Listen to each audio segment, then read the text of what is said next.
Trying to fix hair here. All right, here we go. All right, hello everybody. Welcome to Coffee with Tamara. I apologize, we're a few minutes late. We had some odd technical issues, which of course happens every now and again, but we are here and I'm super excited for today's guest. Just as a reminder to everybody, we interview everyday innovators from across the globe who are out there shaking things up, disrupting the status quo and kind of paving their own path. And my hope, of course, is by interviewing them that we get a little something out of it. Sometimes I feel like it's personal therapy for myself and what I learned, but I know people across the globe love it too. So with that, I want to dig into my guest today, Kristen Olson, who is a lady that I have known. Oh my gosh, I think we tried to figure it out. It's been like 10, 12 years since I think the first time we met. And then we were like circling each other's radars, but maybe not as connected. And then it all just kind of came together. So Kristen is amazing. So she's a lifelong athlete, an amazing CrossFitter. I'm just going to say that, among other sports. She is the host of Turmeric and Tequila, which, by the way, I'm just going to tell you, I didn't know that I spelled turmeric wrong my entire life until I had to spell it out. It happens. It happens. I was like, oh, there's an R. And she's a brand, I won't say an expert branding person, but really it's about connecting, right? Mission-driven brands with mission-driven people. So I don't know if you talk about that. So first of all, Kristen, thank you so much for joining. And by the way, if you're out there watching across YouTube, Facebook, LinkedIn, you can ask questions and I will field them for you. That's my job as host. So I will make sure to get your questions in. So Kristen, thank you for joining. I'm so happy to see you. Yes, thank you for having me. I'm excited to be here. I'm always happy to share some time, energy, and space with you, my fellow CrossFitters, creators, podcasters. Yeah, it's crazy. I think it's like 10 to 12 years. And it's funny that we've chose things outside of fitness that cross paths. So I know, isn't that funny? We have all these parallels and we didn't even know it. So, wow. Yeah, I know. So let me start by asking you, you spend a lot of time like I do interviewing other people, particularly mission driven. Mm-hmm. And I'm just curious where that focus on mission driven entrepreneurs, people, brands, where that came from for you and why you're so passionate about it. Yeah, it's huge. Well, you know, the tell old saying is you are like the sum of the 5 people you're around the most. And that's not really language I had as a kid or as a young person, but I was fortunate to be a competitive athlete pretty early on. I have 3 younger brothers, so we were thrown into stuff, you know, from day one. And I was used to being around competitive humans that had a goal in mind. It was usually athletic minded, you know, win the championship, qualify for something, or get a scholarship, something of that. And then when I graduated college, I was a D1 athlete. Before I found CrossFit, I was like, man, you know, I don't know that I fit into this like civilian world where it's just the 9 to 5 and you kind of do the happy hour and dating and like, it's all good. But I was so used to being around humans that were like focused and working towards something, anything. And it could be having a family, qualifying for the CrossFit Games, working your way up into the corporate world, whatever. It's just, you're just focused in something. So I learned early on about myself that it was really important for me to be around people that I would say like are better than me. Like they're usually a level up. Like I had to walk on to my D1 program. I was always kind of a step behind. I'm so thankful I was in that because it created this path of moving forward. So I've always tried to keep people that are doing what I like to say, stuff that's a little bit bigger than me, and be around them because, you know, I'm learning with them. So I'm really intentional with my clients, my podcast guests, what have you. Everybody is a mission-driven human and they're doing something. And 9 times out of 10, they're giving back to something bigger than themselves. So since you've kind of been in both worlds, what do you think is the difference just in maybe it's behaviors or traits or habits in people who are really mission driven or focused on achieving something? Like you said, that could be being the best parent. It could be climbing the corporate ladder. It could be entrepreneurship, whatever it is. But people like that who are really driven to something versus people who are not, I don't even know how to describe those people, like going with the flow. I don't know. Yeah, I think it's people that are probably still searching. There's, you know, certain, it kind of sounds like an elite status. Like I always say, my varsity humans, it's not a better than or worse than. It's, again, the people that are seeking towards something to better themselves. So I think as a human being, we all have a purpose. We all have these unique idiosyncrasies that are our gifts, that are, you know, little flags in the forest on stuff that we should be doing. And it takes time, myself included, for us to figure out what that purpose is. And that can be part of the mission. So if you're not really seeking purpose, you don't have one. I actually think that's where a lot of like the mental health stuff comes in. But the people that know their purpose, or they're in lieu of finding their purpose, are the mission-driven humans. And I think that is really our innate situation and our innate purpose as human beings to find out, how can we be the most useful selves, our most useful selves in this world, and then serve accordingly. I really think it's that simple. So for the ones that aren't in that, maybe they're a little more laid back, they're figuring it out. We all have our own journeys. It's not a better or worse thing. I think it's usually just a matter of timing. But as you do seek your purpose, you get to know yourself a little bit better. You can find like-minded humans pretty easily. So I want to dig into something you said there, because you said it quickly, but I think it's going to be a good conversation to have. And by the way, Jackie says hi. She's watching, and also both of our favorite friends in the world. Hi, Jackie. CrossFit sister. So we love having her here. Hi, and in our world.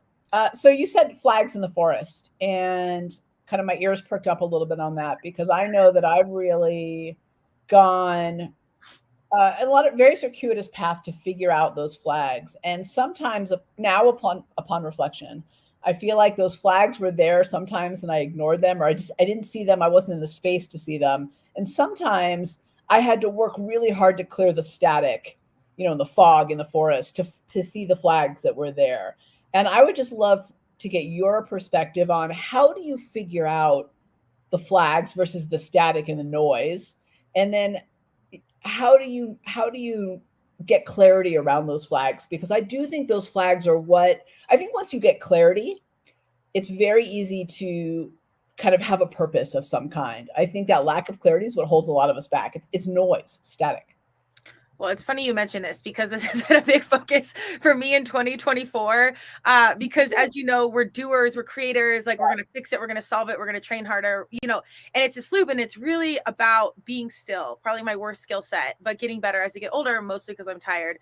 Jack, but it's really about being still. And then, like you said, getting really, really clear on what you want. I had this great practice with my friend that's a coach. Shout out to Jessica Crow. She awesome entrepreneur, started her own business, Apogee. And we sat down this year and we wrote a letter to ourselves for 6 months from now that we're going to read. And it's like, literally, what do you want personally, professionally, like really clear goals. And mine was like 3 pages. And I got into the nitty gritty of good God, nitty gritty of what I want, as far as financial goals, as far as sponsors I want for the podcast, like really specific stuff. And I think that clarity has been a huge series of arrows in the forest that have allowed me to really focus and dial in all this energy that's swirling that, you and I both have.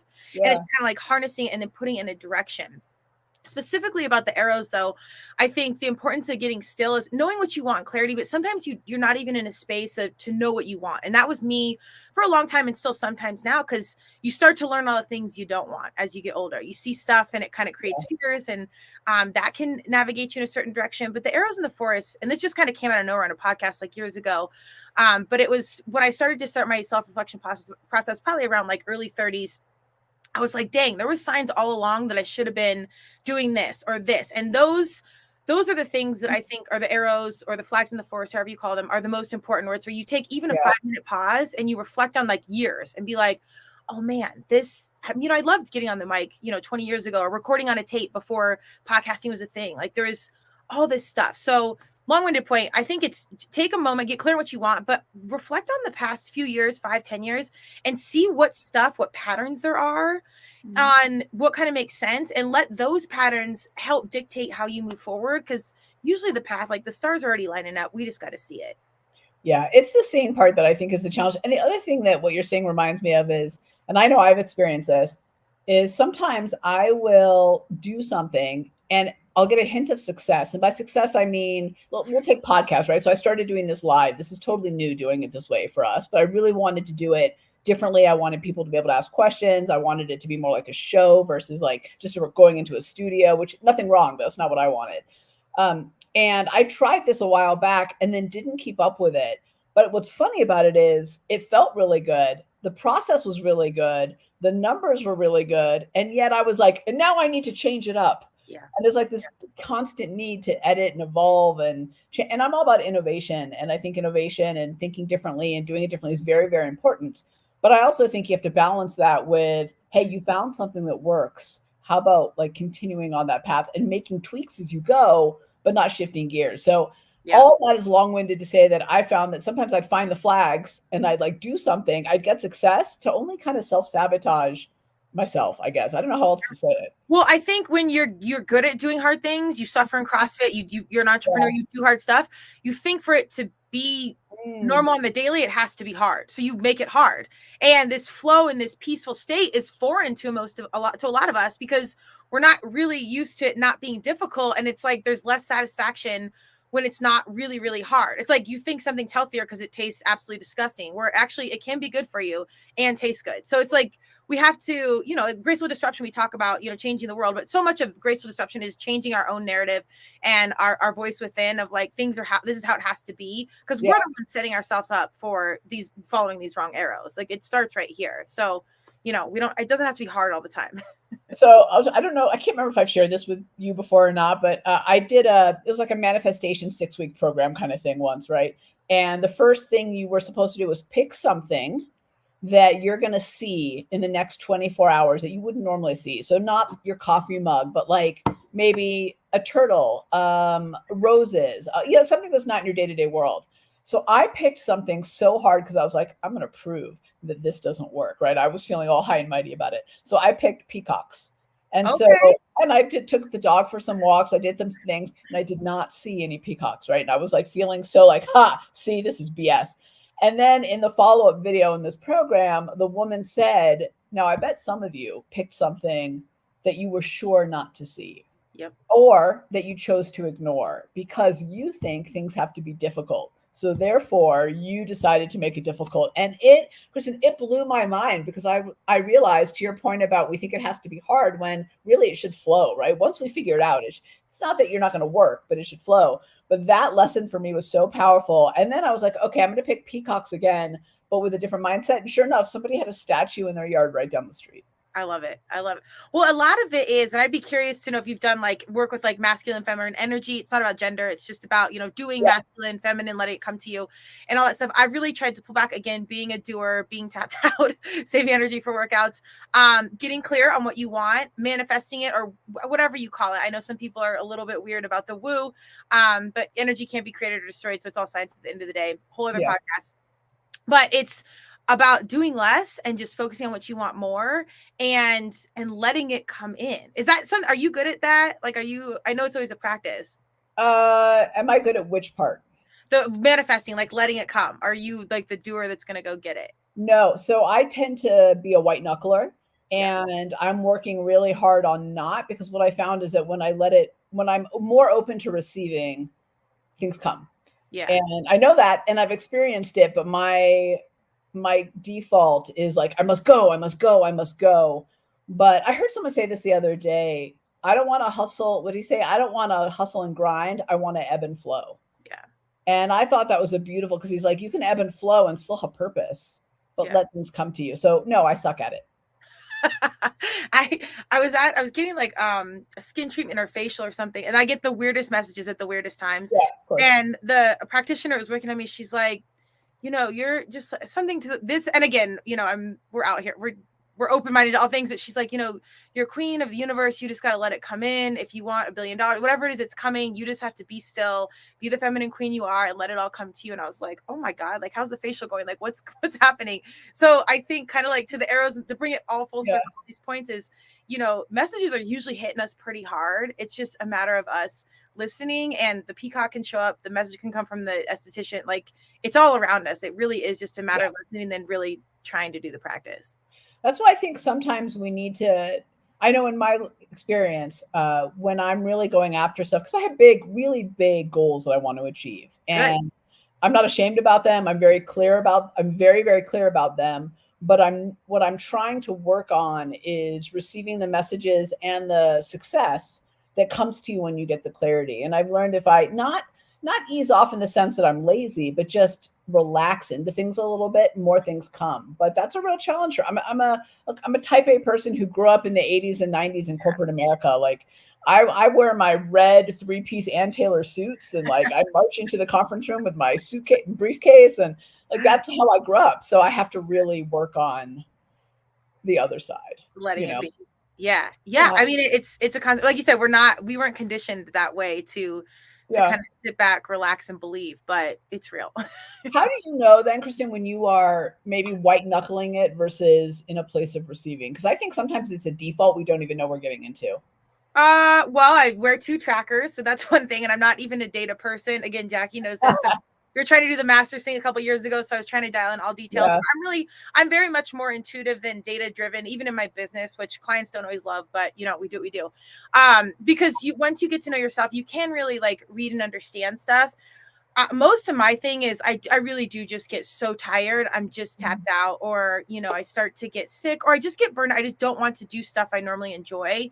And that's usually my first red flag in that we got to just take a break and do less. But God, even thinking like do less, like gives me like anxiety, and I'm not even an anxious person. So it's a really careful balance of keeping stuff fun and joyful. Like you're not going to love all the pieces of podcasting. You're not going to love all the exercises of CrossFit, but as long as I'm enjoying like 99% of it, we're okay. The second it starts to fade and not be fun and feel like a chore, I really try and pull back.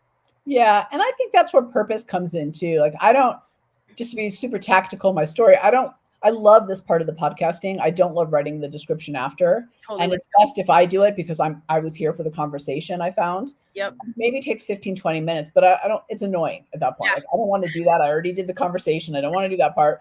But knowing that getting that podcast out there is going to impact people and help me reach my goals, that both of those things are going to happen, keeps me pushing through those things I don't like to do. So I think that's where the purpose really comes in.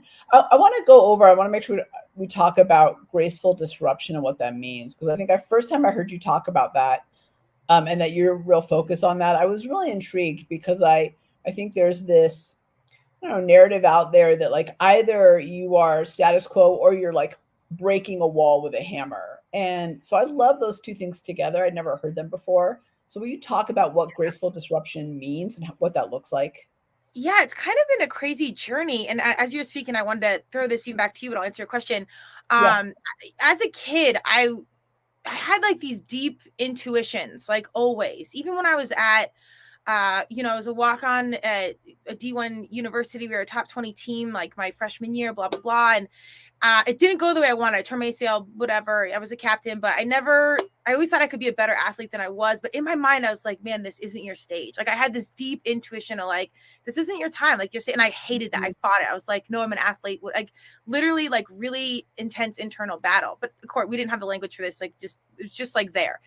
And then CrossFit, I was kind of always one outside of qualifying as an individual, like quite literally a multitude of times. My jump rope broke twice, like all these good excuses of just random stuff. And I had this feeling, I'm like, this isn't like your stage. Like this isn't the purpose. And as an athlete, I was like, F that. This is it. Like, we're going to do this. Like, I've done all this work.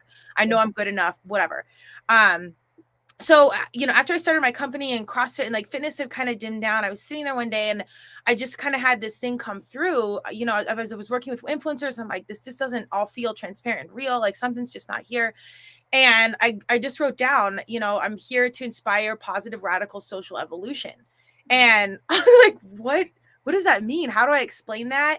And then from there, I was like, well, it's graceful disruption. And this was like 4 years ago, maybe longer. So I had these things that just kind of came through and I wrote it down, and it's taking me even to like this last month, I've been rewriting the language of what turmeric and tequila is, what graceful disruption is. And I've trademarked all these things, let it be known. So I did this very backwards process, but it's always been within. It's always been there. It's just been really hard for me to explain because it's me. Like I never really fit into these boxes, but it wasn't really about me explaining myself or, disrupting things in the world. It was really understanding me and understanding that opposing things can harmoniously coexist. So turmeric and tequila is just like this lighthearted metaphor of two different things. That is me, athlete, entrepreneur, what have you, fun enthusiast, tequila drinker, whatever.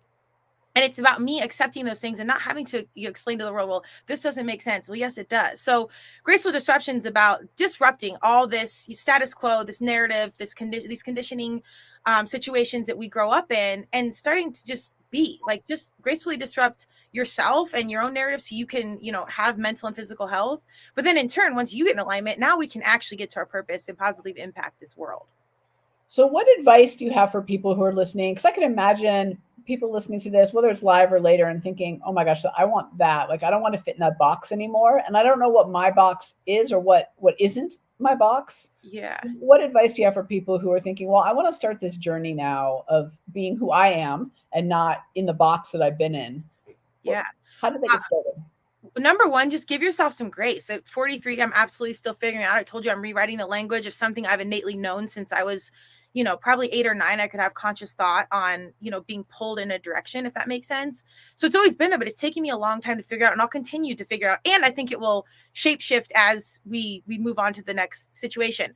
But my best advice would just really to be still, reflect on your past and like any patterns that you see, good or bad, or however you label them, recognize what's there, and really focus on what brings you joy, however random it is. I say this a lot on my podcast because I'm really passionate about our youth and mental health. However, whatever these little idiosyncrasies are that make you super different. Maybe you organize spoons, maybe you love to draw, maybe you love fixing bikes, whatever. It doesn't have to make sense. Those are usually the things that are indicators of what you're supposed to do. And it takes time to figure it out. Podcasting was not a thing when I was in high school. If my old or this self came to my young self, was like, you're going to be a podcaster. I'd be like, what in the hell is that? Spin again. Like, I don't know. So what you're going to do might not be a thing yet. So give yourself some grace and some time, but pay attention to what you're good at and what you care about. And I really think that's all the intel you need to just keep moving forward. And then the path will reveal itself. Well, and I think that to your point about the podcasting and the kind of, what you were meant to do, podcasting obviously didn't exist because I'm older than you, right? That, when I was young, and neither did TikTok, and neither did, Right. Facebook came up after I, already kind of, thank God, because my childhood is not on Facebook, but that's a win for me, if you ask. Same. I think the how will change. It's the what that you own. Mm-hmm. And I'd love to I want to get your opinion on this. So I'm a huge fan of really looking for the patterns and insights, not just what brings you joy and what lights you up. And I do think those are there. And we either ignore them or we stamp them down because it's not what we're supposed to be doing. It's not our job description, right? It's not what we're told how we're supposed to be. And that's a shame. Yeah. But I'm also a fan of looking of the patterns and insights of the places where you self-sabotage or the BS that is driving bad decisions or pulling you away from the things you want to do. And I'd love to know what you think about that and how you think about both sides of that coin. Yeah, I think it's really hard. Number one is awareness, because sometimes you don't know how much you are self-sabotaging, and people around you, like I got a lot of stuff will tell you casually. Again, it's awareness and listening, and like the signs that are happening all around us. Either it'll be like, man, why didn't you speak up there? Or why didn't you say something? Or why are you putting up with this? Like, why are you okay with this, and this? Or man, I'm a fan of all my intuitives, and I've had intuitives be like, I don't know if that person's good in your life. And so sometimes stuff will be said to you quite literally. It's just a matter of you hearing it and then having the ability to truly address it and take it on and be like, okay, well, they're saying this for a reason. Like, am I fearful? Am I insecure? Am I unsure? And getting really honest with yourself in why am I self-sabotaging? And again, once you can see it, if you can look back and see patterns like, oh man, I've actually had people in my life like this several times, or I've taken on jobs like this several times and it's ended the same way. I've dated the same person. It's ended, like, you can start to see if you can pull back the layer and get honest with yourself and be like, oh, it's there. But the second you address it and you see it, you can change it.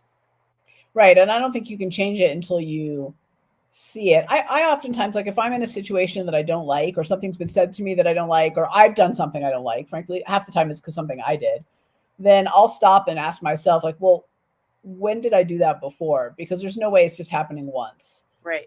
Like it's probably a pattern of some kind that I need to address, but I need to own that it's a pattern and not a one-off situation. One of our watchers just said there's a great, I can't see your name because it says LinkedIn user, but there's a great book called The Dip by Seth Godin about knowing when to quit. So I'm going to go check that out. Because quitting is a hard word for me. Yeah. Well, again, that we're conditioned to like never quit, what have you. And yeah. I'm very big. So basically did a lot of econ classes in college. And one of my biggest takeaway was opportunity cost. Very simple concept.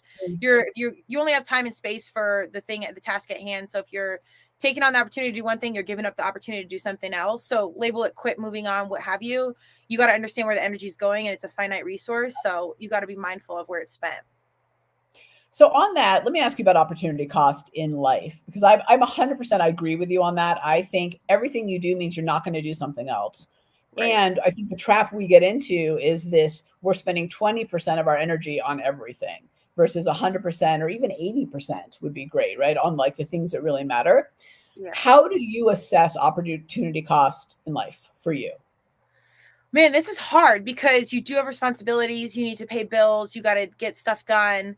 Um, but I really do try and the older you get, the more you see time's moving fast. I think I felt it more in these Yeah, past couple of years than ever that, my dogs are getting older. My summers are going faster. Yeah, I mean, your family, you see them aging around you. Like there's so much like right in front of you that time's moving fast. So priorities get clearer.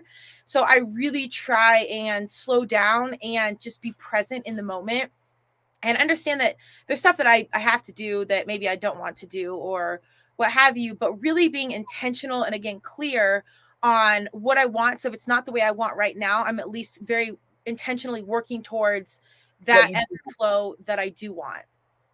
It's interesting. So you've said it a few times now. So I just, for listeners out there, I just want to make sure that you really hear it about slowing down and being still and listening. Because Kristen, you said that a few times now, and I think that's a really powerful and important lesson for all of us. And I'm not good at it. I'm working at it. And I will tell you that I do find that so I have dogs like you. We're both big dog people, and I love them. And every day they need a walk, and every day I'm like, I don't have time for this. Oh my God, look at my to-do list, right? It's so crazy. But taking that 20, first of all, I do have time. That's a lie that I tell Yeah. myself. Number one. Yep. Number two, um, in that time that I go for the walk, and my son's been borrowing my headphones, so I don't have, because he broke his, so I don't have headphones to listen to something when I'm walking.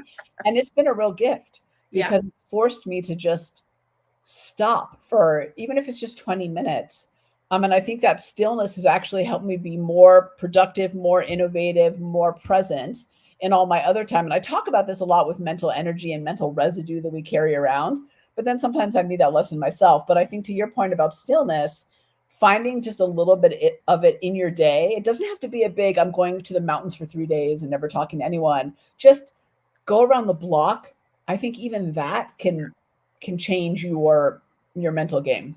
Absolutely. And when we say stillness, it really can be in the car thinking that you can be doing Yeah. something. Ideally, I really do think it is like meditative state, like sitting there, letting stuff come in. But if that's too much too soon, do the walk. Pay Yeah. attention in the car. Like you can still be doing something and be kind of like just calm and in your body. But again, gracefully disrupt this narrative that it's hard or it's uncomfortable or what have you. Just sit there. Just sit there for 1 minute and just try it and let that process unfold.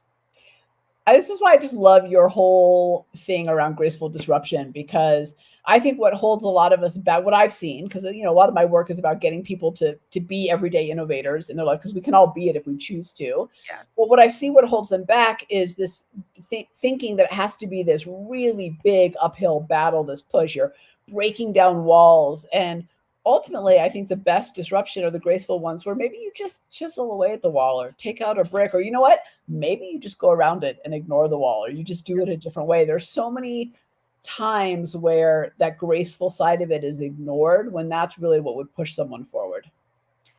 Absolutely. Again, we don't. It doesn't have to be any one thing, and it's ironic that it was so hard for me to explain turmeric and tequila, because that's what it is. I don't. You need to explain it because marketing, branding, business, like people need to understand. Like that's how we make sense of this world. And on the flip side, it's important for me to be transparent. And like it was really, it is hard for me to explain because it's me. It all fits together. Like it works. Like it is a juxtaposition. We are all juxtapositions. But the takeaway is the more different you are, the more random little idiosyncrasies that you have, those are the gifts. And it doesn't need to make sense or be explained to the rest of the world. Like the stuff's on time, it's happening. Just lean into those things as much as you can. I love that. So you have an incredible podcast. You just mentioned it, Turmeric and Tequila. I now know how to spell turmeric, so that's very exciting for me. I didn't know I was spelling it wrong all these years. And you interview a lot of different mission-driven, mostly entrepreneurs, right? For the most part, yeah. It's funny. A lot of them are later in life entrepreneurs that have started after 30, 40, 50. We actually have one that came out today with Jake Plummer, former Bronco, and he's got a business in functional mushrooms. So he took like this totally different path. from most retired NFL quarterbacks. So we have a lot of people that are like this juxtaposition. They took this hard right turn in a totally different direction, but then found success doing something that they had never done before, but really, really love it and bleed it. So what I love about both of our jobs in the podcast world is that we learn a lot, right? We spend our days learning. We're very curious. And I think that curiosity really benefits us. I think more people should be more curious. But what I want to know is there's two things. Let me ask this one first. What do you think is the commonality between people who you've interviewed that are mission driven in some way? And all those missions seem I've listened to a lot of your podcasts. They're different. Everybody's different, but there's some commonalities there. What are they? Yeah. Well, thank you for tuning in. We appreciate every single listener. I think the number one thing is in some way, shape, or form, they are serving something larger than themselves, whether it's their company, their mission, their faith, something. The through line is absolutely they're living a life of service 100%. Interesting. Yeah. Was there a second part? No. I was thinking about kind of what that means and how do you in a job or as a small business owner connect what you're doing to something bigger. We can't all take a right turn and launch businesses overnight. So how does an everyday person find that through line? Oh, I think it does not need to be grandiose gestures.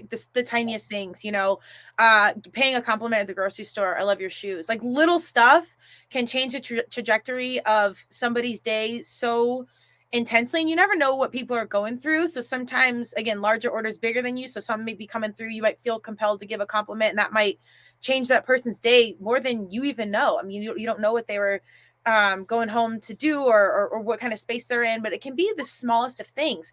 But our purposes are all different. So entrepreneurship might not be your space. You might be a parent or a coach. I think coaches often don't understand the magnitude of impact they have on people's lives, especially our young humans. Parents are always our first influences, our kiddos. I don't know that parents always understand that. Like your purpose can show up in so many ways, and living in service, like expressing your gifts to give back to this world, can be anything. And that's where like those little things you find that you're good at, find the path to give back through those things. It might be entrepreneurship, it might be parents, it might be volunteering. It might just be being a nice person and being kind in the grocery store. And then there's 25 people around you that just saw you pay that compliment or help someone, get something off the high shelf or whatever. You never know how your actions are really impacting and serving the greater good. People are paying attention a lot more than you think. I love that idea of being a part of something bigger than you could simply be putting your gifts out into the world and helping people in however way that looks. I really love that. I hope that's something that we all kind of listeners and our community really thinks about. I will tell you, and this is my challenge to all of us. I call it the pit stop challenge. This is just something I've been doing informally. So as you know, I drive to New Mexico quite a bit, right? So it's a 6-hour drive from here to the ranch and in Denver where I live. And so I stop at a lot of gas stations along the way.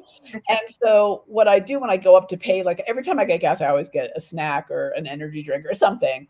And so when I go up, they always say, how are you? Hello, how's your day? Like they're trained to do that. And most of the time you go fine, you pay and you move on. So I started saying, I'm good, thanks. How is your day? And they are always shocked. Yeah. And then they're like, oh, actually, it was good because I got to spend time with my girlfriend this morning. Thanks for asking. And then I get these whole long answers. It's the funniest thing. My husband dies laughing because he's like, people tell you their life story. I was like, well, I don't think it's that there's something about me. I think it's that I stopped to ask them and say hello to them and make a connection. And that really elevates people. And I'm curious about people. So that's my gift, right? Is I want to know about people. So I don't know. I would challenge all of us to do it. You'll be amazed at how happy you make somebody else just by asking how their day is. Yeah. Well, that's graceful disruption. Like you're disrupting this thing we're so conditioned to do. And you held space for another human to be a human being. Like that's enough. Like it doesn't need to be this, go rescue 100 people or feed a country. Like it can be that simple. And you completely change the trajectory of that human's day and their energy for at minimum the next hour. Like that's pretty powerful. Yeah. So let's all just do that at gas stations from here on out. Kristen, you've done a lot of really interesting things. What are you most proud of? Oh man, this is funny because I was laughing with my dad. Not laughing, but I just completed the dopey challenge. It was 48.6 miles in 4 days, 5K, 10K half full. And as you know, we're CrossFitters, we're not runners. So Yeah, no. it was great. But when I got done, I was like, it was hard, but I've done harder athletic things, training for CrossFit games, blah, blah, blah. It's psychologically competing in CrossFit's a whole other animal. And I got with the run, they give you a medal for each day. So there's like 10 medals. And I came home, I'm like, dude, I'm proud of myself. I'm not dimming the light here. And it's a little gluttonous and it's a little like very American. Like you do this, you get this award and there's 10 of them and they're really cool. And I feel good about it. But I did a podcast. I'm like, this is no way the hardest thing I've ever done. And I talked about life challenges versus chosen challenges. Like, I really think it's important that we choose challenges, like train hard, do hard workouts, be around people that are smarter, faster, better than you, sign up for races, whatever, keep the edges sharp, because those things keep you prepared for the stuff we don't choose, relationships, loss, grief, what have you. So I don't know that you can compare the life challenges to the chosen challenges, but I would say my life stuff is certainly way harder than anything physical I've ever done. And I've done some pretty awesome physical things, but it pales in comparison to the life stuff. And I have people around me that, are trying to reshape their child's education or, deal with a sick parent. I mean, there's things that are really, really, really hard. And I would say my life stuff, mostly just figuring out myself, has probably been the most challenging and the most rewarding, adventure race thus far. Okay, we need to dig into this life challenge versus chosen challenges because you just blew my mind. So, first of all, if I hear you right, just want to make sure I'm getting all this. A life challenge is the shit that life throws your way. Yes. Right? You get a divorce, someone dies, you bomb at work, you fill in the kids are struggling, right? All those things. Chosen challenges are things like, choosing to run a marathon, compete in the games, learn a new skill could be a challenge too, something you've never done before. If you're like not musical and you go to learn a cello, whatever it is. Yeah. Why do you think choosing tough things, even though they're chosen, why that helps you in life? Because you get used to adversity. You get used to the practice of doing stuff you don't want to do. I don't want to write my show notes. I don't want to do handstand push-ups. I don't want to do any of this gymnastics crap at CrossFit, but I want to qualify for the CrossFit Games. I want to have an impactful, thriving podcast. I want these things. So when I'm practicing on the daily stuff I don't necessarily want to do, but it's for the greater goal, it's not that resistant. It's not that hard for me to do those hard things when it comes out of the blue and it's something that is actually, it hurts my heart or it impacts my family, or it's really something I completely can't control. All I can show up is do the best I can. Well, I know how to do that because I've been doing those things in other practices and I'm prepared. And more than the physical, the funny part about like CrossFit and training all this physical is who cares about that? I could do the marathon and whatever, the 48.6 miles, no problem, because my mind is crazy. Like I've been doing this stuff and I'm not going to not finish. Like knowing that I didn't finish this would kill me more than not actually finishing. So this is why we're friends right there. You said, I'm not going to not finish is how I tackle everything. Well, I'm not going to not finish.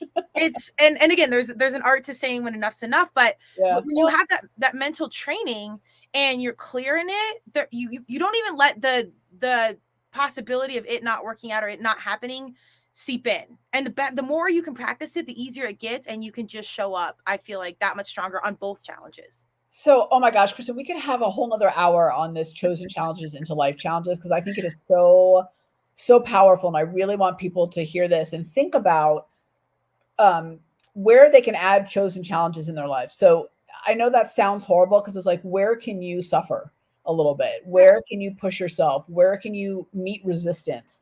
But I do think also on all that, it's part of the reason why, I do my CrossFit at 5 a.m. And it's part of the reason why I think those days I tend to be a little bolder and a little bigger, because I've already met the day with adversity. I've wired my brain to know how to deal with it when I've got a weight that's I'm looking at it and going, there's no way I'm lifting that off the ground, but I have to. So I got to figure this out, right? So I got to work on my form. I got to whatever it is. So then when I go through the day and I've got adversity with a client or whatever, trying to do something, my brain is actually now wired to know what to do. I think there's actually research and science behind that, not just like, doesn't it feel good? You've done it before. Yeah. So I think more of us should choose more hard things. Yeah, and I would even challenge the language around suffering. I mean, you are, but when you feel that adversity or you do hard things, I would really work to put positive connotation there, even if it's hard. You don't want to get up at 5. Like, I hate getting up when it's dark out, the whole thing.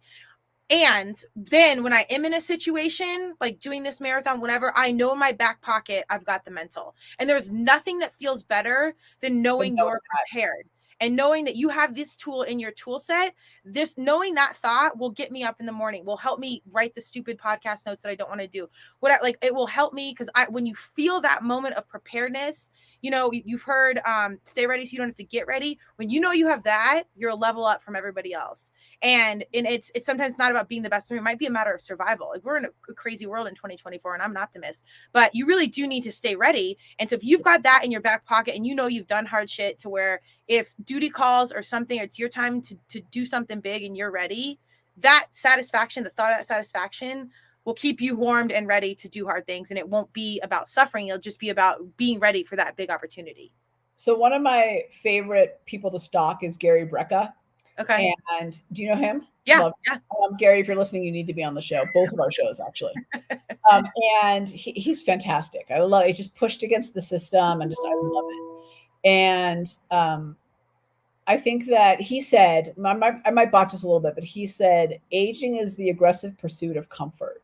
Mm-hmm. And at 51, I started to really feel that, like, oh, I need to, like, I do a cold plunge every day now. You don't, and I don't think you have to do that to be uncomfortable. I think you don't need to be an extreme person. I think you can just get up earlier than you want to get up. I think you can have that tough conversation with your kids or your boss you don't want to have. But I think there's something, Kristen, to what you're saying that's really powerful about choosing discomfort or like resistance, just something that makes you stronger. And to your point about the mental toughness, I think that's also important. I know even in the times where I've failed, where I've tried something. So I tried 2 Ironmans. Both times I got called out for time. Like, I made it a little further the second time, but I missed the transition to the run by 15 minutes. So the 12-mile swim, got the 112-mile hilly bike ride in New York in, to be told I couldn't run. But I knew that mentally I was still in the game. I missed physically the time. Yeah. But I still walked away. I walked away frustrated and angry and pissed off. And like, I'd been training for almost a year, like all those things. But I dealt with that failure better because I walked away knowing, okay, I tried, it didn't work, but I know I had the mental part. Okay. Like, I got through the mental game. And there's a lot of power, I think, in what you're saying there. Well, and that whole year leading up, you were a sharper, stronger, more intentional, fit person. Like, all the residuals prior to the race, you're already a winner. Like, you already did all these positive shifts to commit to something, and you're 1,000 times ahead of all of us that didn't sign up for that race. So you're ahead of the game. And like I said, there's 4 CrossFit games where I missed it because my jump rope broke, or there's a multitude of things, but there was actually like, it was that close and it didn't work out. But it did. Like, it was a part of the larger story. Like, we're really not in control, but if you can control how you show up and do the hard work, you can control as much as you can control. I love that. So someone just put in that they love our honesty. So thank you. We try. I think Chris and I are both pretty honest. Like, there's no hold bars. If you ask us a question, you're going to get the real deal here. No filter, for better or for worse. No filter. So let's talk a little bit. You mentioned a second ago about being kind of ready for whatever comes your way. And one of the things that we've been focusing on the Launch Street, my business side, and we just launched a whole quiz scorecard for teams, is your team future ready? And really that's about collaboration, agility and resilience, innovative mindset, those kind of things. And it's been very interesting to see people's responses and kind of where they fall on each of them and kind of where they're strong and where they're weak. But in your mind, what does being ready for the future, what does that mean? When you don't know what the future holds, we don't know. Yeah. What does it mean to just put yourself in a place to feel ready for it? Oh man. Well, it's funny. We just got a comment about honesty, but I think just being as totally truthful and vulnerable as you possibly can be, because at the bottom of those wells is the purpose. Like, you can get there, you can scratch the truth, but like, you got to lean all the way in to get to that full purpose self. And that, I think that just takes like radical self-acceptance, and then from there radical transparency in your journey, because so many people are like, we think we're special, but so many people have similar things that we're going through. Yeah. And leaning in, connecting with them, and then building your team. Because the other takeaway I would say at 43 is you can't do this alone. And I've tried. I'm very much an independent human. I'm a team sports person, but the juxtaposition is I love doing my own work. I love forging my own path. And you really, really, really need a team. You need your humans around you, and you need the support, and you've got to be able to trust people to lean in with your truth and your transparency. So I hope that makes sense. Why do you think it's so hard for so many people, because I'm in the same boat, to lean on others or to build their teams? Probably because we've been let down in life prior in certain capacities, whether it was family or generational narrative, athletics, so many things in work and leadership. We're of a generation where leaders were this very stoic, coercive, do this because I said so, whether it was a coach, a parent, a boss. And that's not the way of our world. And that's not the way, in my opinion, that humans respond best. Everybody responds different to different cues and coaches and leadership. But in general, we're human beings, and you don't respond to the because I said so. So I think it's shifting like our generation, our narrative away from that, and letting it go in there. And it's a new day and age. People are different. There are good humans out there doing good things. You do have to be selective. But leaning back into like that faith and knowing that if you're out here and we're doing good things, and I can honestly look myself in the mirror and be like, I'm a good person, wildly flawed and not perfect. But I'm clear on what I want and what I want to do. I know there's people like me, and it's that's why we're having this conversation.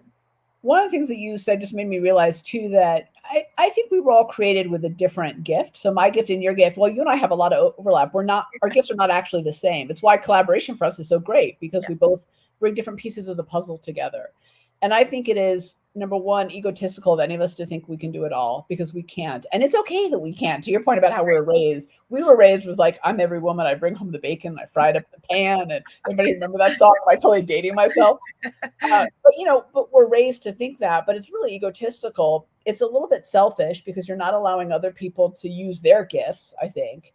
And you're just, I saw something the other day that said something like, alone you're going to run fast, but together you're going to go further. Yeah. And I think that's very true. And I'm not preaching to anybody, because this is a lesson I've had to learn over time, is like, hey, you know what? Building your ecosystem and your support crew or your team, whatever it is for you, is really important. Yeah. And if you have to shift the narrative of I'm going to let people in, or I'm going to trust, or I'm going to do this because I'm living a life of service. And if I'm going to do less, I'm serving less people without a team. Like if that helps the ego or the narrative, lean into that. Like just know I'm doing this for the greater good. When the reality is it is a little bit of ego or narrative, what have you. But if we're good at different things, take in the support. I will never do some things as well as you'll do them, ever. Right. That's not my suit. So if I can bring you in here, you can bring me in there, or we bring in this person, and collectively we have something greater for the greater good. Get off your soapbox, get out of your way. And you're actually doing less, and it's better than you thought it was going to be. Get off your soapbox. I love that, because that's how I feel when I'm on it. And I'm like, I'm going to do it all. Because that's what we taught. I mean, yeah, I'm every woman. Shout out to Shaka Khan and Remade by Whitney Houston. That song. Like, we're here for it. But we got to do the remix in 2024 and bring in the backup choir. Like, let's go. So we got a great question in, which is, if I figure out my gifts, how do I figure out the gifts other people have that I can connect with? That's a great question. Like, how do you figure out other people's gifts? Yeah. Especially if they're not clear about it. Well, I think this is stuff like you can't explain, you can't always figure out. Show up, get out there, do things, and let it come into you. I think if you're clear about what you want, or you take time to get clear, the people you need, the opportunity, the friendships, the loves, the relationships, it will come in. Like, I really have wholehearted faith in that. And this is the woo side of me. But I don't know that it can be figured out. Just be open and let it come in, and be clear about what you want. And that is as much, in my opinion, as you can figure out. And then people, they've got to figure out their own gifts and find their own paths. But if you're, you like energy, attracts like energy. So if you're in that space, it's going to come in. So I want to look back real quick, because we started about being future ready, and then we kind of veered off a little bit because we started on the path. Is there anything else? I want to make sure we don't miss anything there that you think, hey, if you're trying to make sure that you are prepared as you can be, what are those things you need to be doing or thinking about? I mean, wow, the world is changing so fast, like business wise and personal wise, like things are out there. I think number one, you really got to know you and be secure in who you are and what you have to offer this world, baseline to anything. Cause you can't, inner peace, has to happen before world peace. So you got to get the internal correct. And then externally, I think just being really grounded, being really aware, balancing out your consumption, social media, fueling, fitness, like know what you're taking in and be okay saying no to stuff or filtering out, because we are constantly processing data and calories and energy and all this stuff. Like it's okay to protect yourself and then be intentional, again, opportunity cost, about the stuff that you do let in. That's a very general answer, but that's also a big ass question. It is a big question. I love it. And I'm just going to add to that and say, I think sometimes we forget that. So physical stuff we know takes energy and can make us tired. It depletes us, but mental does too. And so when we're constantly out there dealing with change and, things, a complexity and things moving, or we're coming up with new ideas, new ways of doing things, new approaches, new behaviors, that takes mental energy. So it's okay to get to a place where you need to back away, be tired, be still, take a rest, rejuvenate, and then get back to it. We forget that. And then we think we have to white knuckle through the tired side. But that, I think, ends up getting stuck in the past because our brains just shut down after a while. Yeah. Sometimes doing more is not more. It's counterproductive. Like you just got to pause and then again, take faith. We talk about trusting other people and leaning in. Yeah. Sometimes that faith, like on my podcast, I say God, universe, and Madonna, whatever you believe in, like sometimes just pass the reins and lean into that faith piece and just be still and know that something's got your back. So true. And I'm going to tell you right now, here's the real. If one more person sends me a book about productivity and doing more, I'm going to strangle them. I'm not interested in doing more. We can't do anymore. I mean, we're hard workers. We're doing the most. I'd love to get your perspective on this. It's been my experience, especially lately, as I've gotten really clear, is that it's about doing the right things and doing them well. It's really not about doing more. And my to-do lists have gotten shorter and shorter, but I've moved the needle further and further. There you go. Yeah. I mean, time's flying by and we can only do so much. And if you're clear on what you want, it's like, is it $1 billion? Is it a big family? Is it a big house? Is it, winning the CrossFit Games? Like, if you know what you want and you get clear, usually a lot of the stuff we're stressing about and pressing towards isn't even part of the end game. Yeah. Right. I mean, how much do we worry about that a month later? I'm like, I was so worried that day and I don't even know what it was about. Exactly. And you miss sunshine and beautiful Colorado skies and all the good stuff. All the good stuff because you're too busy in your head. Yeah. Have there been any failures or things that, and you talked a little bit about like the jump rope breaking and all that, but things that were like, wow, that did not, you put it all in and it did not go as planned. And if so, what were the lessons that came out of those moments? Oh my God, how much time do you have? I have way more failure than success. And I'm not that athlete that's like, it was my jump rope or it was the ref. Let me just be clear. Most of those years, I was not good enough to qualify. I just straight up wasn't the best on that day. And I can stand with that. That's okay. The one thing, I'm a major advocate for life skills through sports, because as a young human, you're failing all the time. You fly off the tire swing because you've never been on it before. You fall down the monkey bars. I was terrible at those. I played everything growing up and I hated gymnastics as a kid. So I was literally hanging from those bars. I think my parents have video of me crying because I hated it. And then it's funny, 25 to 30 years later, I'm trying to do this as an adult at the CrossFit Games. Universe was like, doing that this morning. yeah. Universe was like, get away from gymnastics. Like this isn't the path. So tons of failures. I mean, one of the biggest ones I think that wasn't a failure, but was perceived as a failure was, we'll just stick with sports because we have many professional failures. As an entrepreneur, you don't succeed without a million failures. Yeah. But if you're familiar with CrossFit, we were, you're a top affiliate in Colorado and we were at regionals. Several of us had chosen to go on the team versus individuals, so we qualify as a team. And in this particular workout, we had to get 2 muscle ups to 2 women. Of the 3, there's 6 people on a team, had to get 2 muscle ups. And again, as I just said, I'm not your gymnastics human. I deadlift, I can dig holes, I do those things.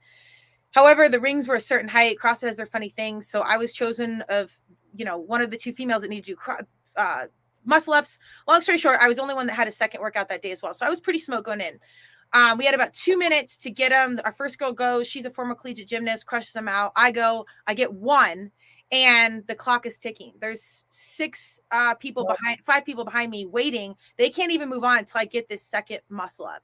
And if you know muscle ups, it's like push-ups or anything, small muscle groups. Once they're gone, that's it. Gone. And for anyone who doesn't know, muscle up is, think of doing a pull-up, but then continuing on up above the bar until you're like, your arms are straight and the bar is below you. So it's like, these are ring muscle ups to boot.